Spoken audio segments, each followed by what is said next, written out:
Hola, hoy vamos a hablar del arranque directo de los motores trifásicos. Un motor como este, de poca potencia, normalmente hasta unos 5 kW de potencia trifásica, se puede arrancar directamente, sin necesidad de realizarle por etapas.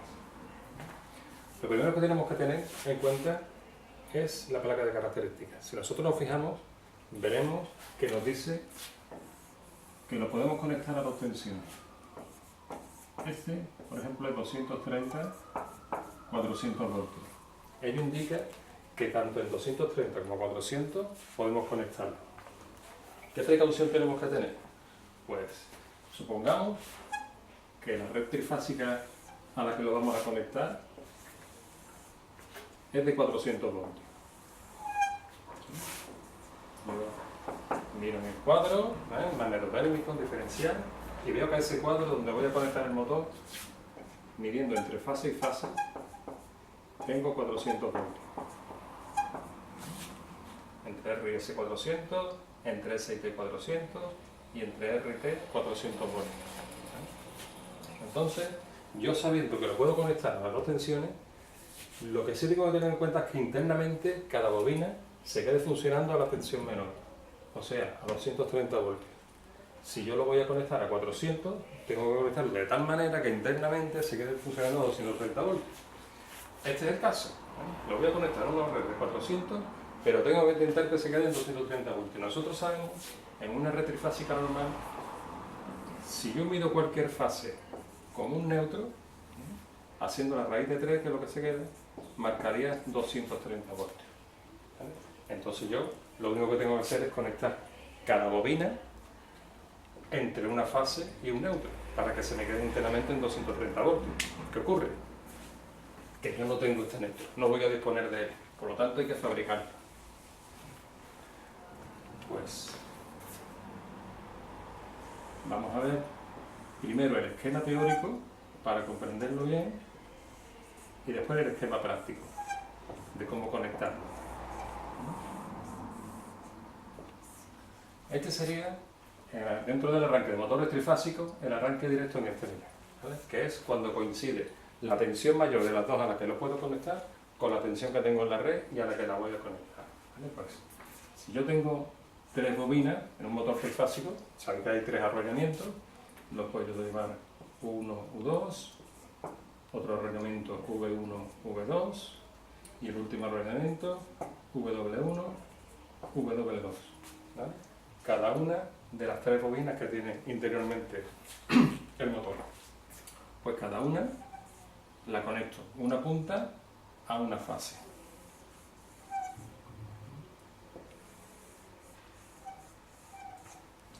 De forma que la fase R alimenta a la punta W1, la fase S alimenta a la punta V1 y la fase T alimenta a la punta U1. La otra punta de cada bobina se puentean entre sí. Y aquí, vectorialmente hallándolo, veríamos que se queda un 0 voltios. Hemos fabricado así un neutro, metiéndole una de las tres fases de fasada a 120 grados. Lo que creamos aquí en la punta no conectada de cada bobina sería un neutro. De forma que cada bobina se me queda entre fase y neutro. Entre fase y neutro, y esta entre fase y neutro. Ya interiormente se me quedaría a 230 voltios. En el esquema más práctico, nosotros lo que nos encontraríamos cuando abrimos la placa la caja de bornas del motor, pues internamente lo que vamos a ver son 6 tornillos, donde vamos a realizar las conexiones. Internamente, esos 6 tornillos son las puntas de cada bobina. ¿Vale? Cada bobina tiene 2 puntas y son 2 tornillos. Si yo cogiese el polímetro en ohmios, me diría resistencia, y cada tornillo solamente me daría continuidad con uno, que sería la otra punta de cada bobina.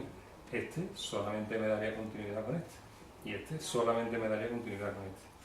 Si un tornillo me diese continuidad con más de uno, significaría que el motor está derivado, están conectadas las bobinas, por lo que habría que rebobinarlo. Pues yo voy a llamar a las bobinas U1, U2, a esta V1, V2 y a esta W1, W2. Y lo voy a conectar como he hecho en el esquema teórico. A la 1, le hemos metido a la fase T. Pues la fase T a la 1. A la V1 le hemos metido a la fase S. Pues la fase S a la V1. Y la fase R se la hemos metido a la W1. Pues la fase R a la W1. Ya tenemos conectada una punta de cada bobina a fase. Una punta de cada bobina a fase. Nos queda este puente, este nudo que hemos hecho aquí para fabricar el neutro.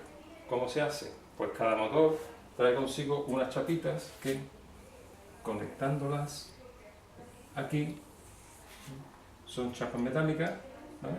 Puentean estas tres bornas. Estas tres bornas puenteadas es lo mismo que este nudo que hemos hecho aquí.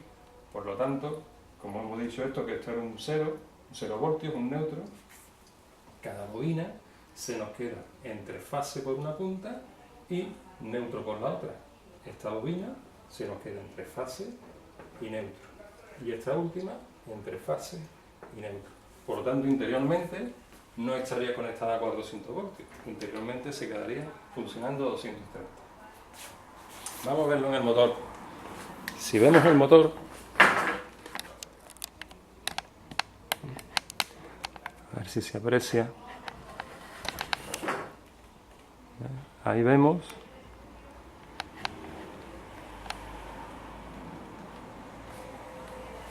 los 6 tornillos que hablamos en la pizarra, los 6 tornillos, que es donde salen los cables amarillos.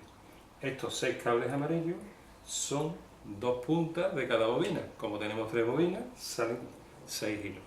Simplemente identificando un tornillo con el que nos dé continuidad, serían esas bobinas. Si os fijáis, por aquí le hemos hecho un puente de cobre, ¿vale? Simularía las mismas pestañas, las mismas chapas que hemos visto ahí metálicas. Al puentear este de aquí, todo esto se crearía en neutro una vez que alimentásemos las 3 fases por estos 3 tornillos. ¿De acuerdo? Pues un proceso podría ser U1, V1, W1, donde se le mete tensión, y este sería U2, V2 y W2, donde se puentea para fabricar el neutro.